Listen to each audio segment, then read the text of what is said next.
Late-night road trips usually follow a predictable rhythm.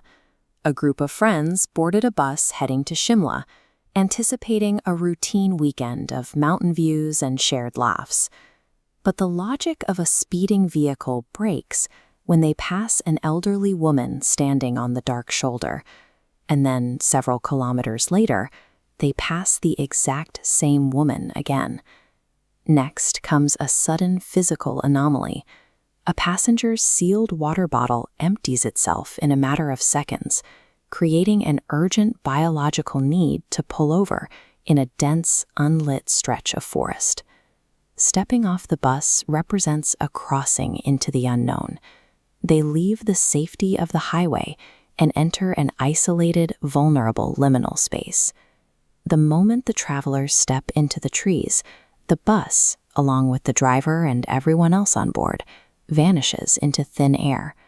Panicked, the group pulls out their phones, only to find 0 network bars.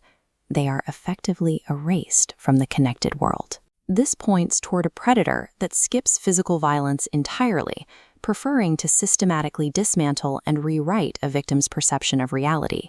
Folklore identifies this entity as the Chhalava, an impure wind that thrives in desolate areas where human perception is naturally weakened. To hunt, it first isolates the group through imitation. It reads a victim's desires and mirrors someone they trust. For a passenger named Ishmet, the lure takes the form of his crush, Neha, coaxing in away from the safety of the group. She leads him toward what appears to be a clean, inviting pond. In reality, the water is a mirage, masking a deep, lethal swamp. As Ishmet drowns in the mud, the figure of Neha laughs and evaporates. The Chhalava never used its own hands to kill him. This entity weaponizes social bonds. It uses trust as a lure, leading victims directly into environmental traps they would otherwise avoid. With the group splintered, the entity pivots its strategy. It begins targeting the human drive to find shelter and safety. Riddick and Redima find what looks like a mountain hut owned by a kindly old man. He offers them a hot meal, but the illusion shatters to reveal severed human hands resting on their plates. Simultaneously, the rest of the group finds a roadside dhaba. What appears to be a sanctuary becomes a psychological time loop, with the same beggar and broken furniture repeating in a terrifying cycle. These sanctuaries eventually dissolve into ruins. The people inside warp into demonic figures and crows, claiming Riddick and Redima in the darkness. The Chhalava forces its victims to navigate a customized labyrinth of hallucinations, ensuring they eventually walk themselves into a fatal trap. The survivors are eventually intercepted by an ice cream seller wandering the woods.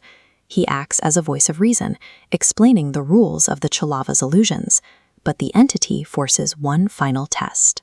The second, identical ice cream seller emerges from the darkness, leaving the survivors unable to distinguish the protector from the predator. The real seller uses a traditional countermeasure, chandan ki lakri ki pasm, or sandalwood ash. He throws the powder into the air, instantly vaporizing the imposter. This works because sandalwood represents purity and stability. When it meets the chaotic, impure wind, it forces the hallucination to collapse. The travelers reach the highway at sunrise. Though safe, the loss of their friends ensures their nightmare never truly ends. The Chhalava's power lies in its mastery of human psychology. It turns our natural drive for connection and safety into a weapon, ensuring that when we are most lost, we are lured to our doom by the very things we think will save us.